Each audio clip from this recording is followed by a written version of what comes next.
Bhuj collector કચેરી ખાતે અબડાસા તાલુકાના અલગ અલગ વિસ્તારમાંથી મોટી સંખ્યામાં ખેડૂતો ઉપસ્થિત રહ્યા હતા અને આવેદનપત્ર પાઠવ્યું. કચ્છના ઘોરાડ અભયારણ્યમાં જે ખેડૂતો આવે છે તેમને વીજ કનેક્શન આપવામાં નથી આવતું, જેને ધ્યાને લઈ બહુજન આર્મી સંગઠનના લખન ધુવાની આગેવાનીમાં સમસ્યાના ઉકેલ માટે કલેક્ટરશ્રીને 15 દિવસનું અલ્ટિમેટમ અપાયું. જો ઉકેલ નહીં આવે તો આવનાર સમયમાં કચ્છના તમામ ખેડૂતોને ન્યાય આપવા માટે મોટું આંદોલન કરવાની ચીમકી લખન ધુવા તેમજ વિવિધ સમાજના અગ્રણીઓ દ્વારા ઉચ્ચારવામાં આવી છે. આ કાર્યક્રમમાં બહુજન આર્મીના લખન ધુવા સાથે સામાજિક અને રાજકીય આગેવાનો દદેશ ભાવસા, ઇબ્રાહીમભાઈ હાલેપોત્રા, રમેશભાઈ ગરવા, રાણુભાઈ જાડેજા, માવજી હિંગણા, અંકિતાબેન ગોર, બટુકપુરી ગોસ્વામી, ડાયાભાઈ ગઢવી, ભૂપેન્દ્રસિંહ જાડેજા, અરવિંદ હિરાણી, મંજીભાઈ ફફલ, દિવ્યરાજ સિંહ જાડેજા, હારીફ લુહાર, હિરજી વરાડિયા, ભરત જેપાર, સાહેલ કોહલી, ગોવિંદ મહેશ્વરી વગેરેના સામાજિક આગેવાનો અને કચ્છના અબડાસાના મોટી સંખ્યામાં ખેડૂતો ઉપસ્થિત રહ્યા હતા.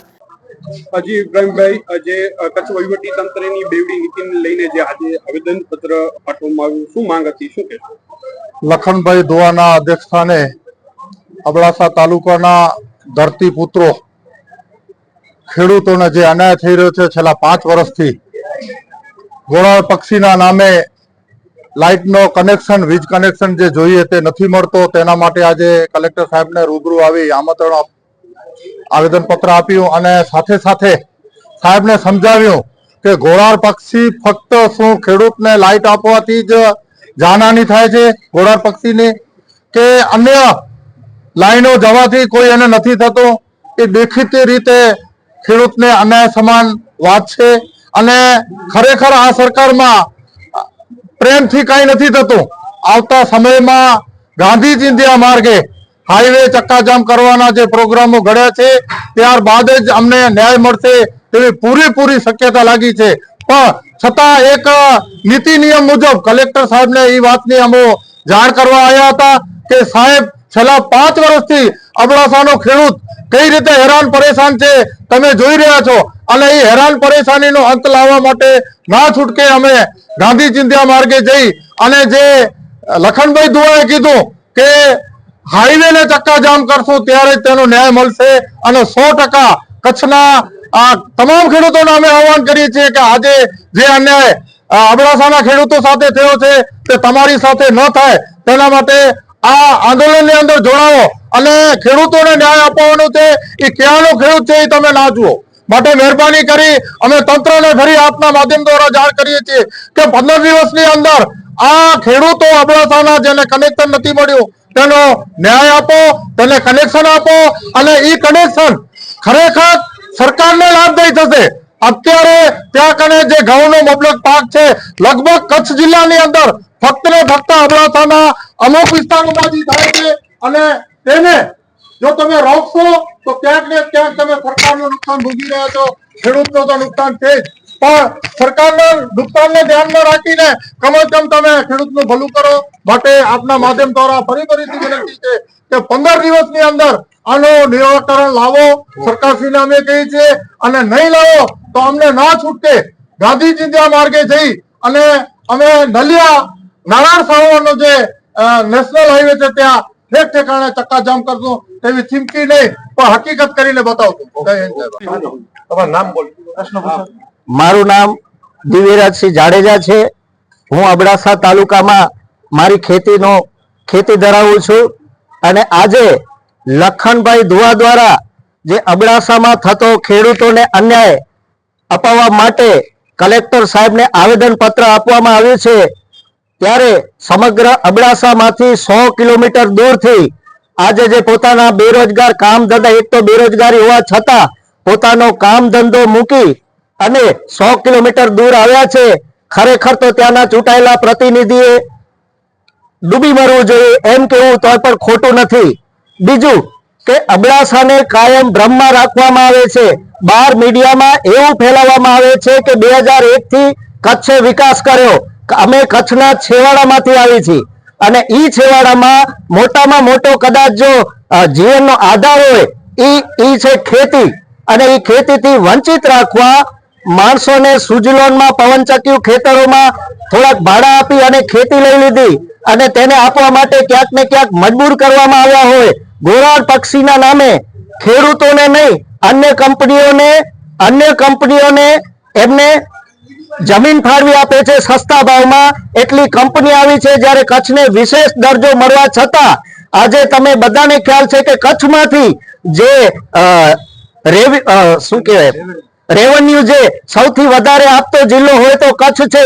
ભલે એ પછી મીઠામાંથી આપતું હોય, કોલસામાંથી આપતું હોય, ખાણ ખનીજમાંથી આપતું હોય, આટલા બધા કચ્છમાંથી આવક ધરાવતો જિલ્લો છતાં પણ અબડાસાને જે રીતે અન્યાય કરવામાં આવે છે, એ આગામી સમયમાં આ હું વીરભૂમિ વિંજાણનો છું અને અબડાસા એ વીરભૂમિ છે અને એમાં જ્યારે જ્યારે અન્યાય થયો છે ત્યારે દરેક સમાજ સાથે મળીને જવાબ આપ્યો છે અને લડત લડી છે.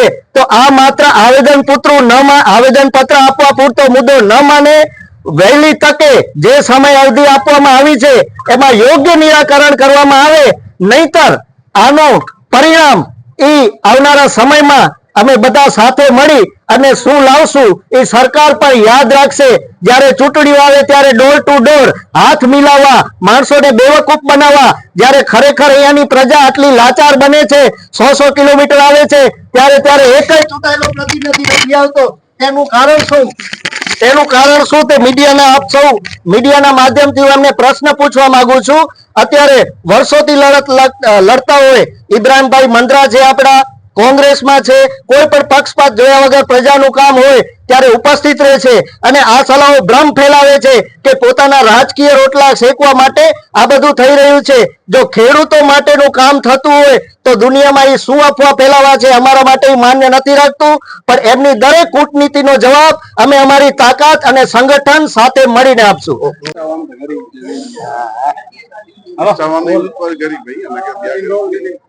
હજી લખનભાઈ, આજે જે આવેદન પત્ર પાઠવવામાં આવ્યું, શું માંગ હતી, શું કહેશો? અબડાસા ગોરાળ વિસ્તારમાં વર્ષોથી માંગ રહી છે, ખેડૂતોને વીજ કનેક્શન આપવામાં નથી આવતું.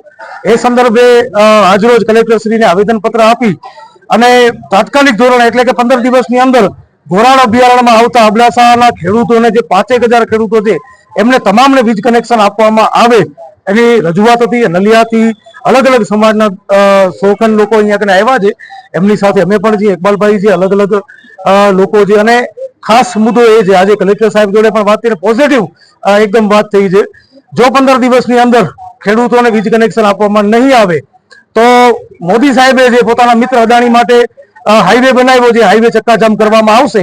અને સાથે હું એ પણ કહી દઉં કે આ મુદ્દો ખાલી અબડાસાનો નથી, હું કચ્છના તમામ ખેડૂતો માટે, જે કિસાન સંઘ તમારા માટે કામ નથી કરી શકતું, એ તમામ ખેડૂતો માટે હું ઉભો છું.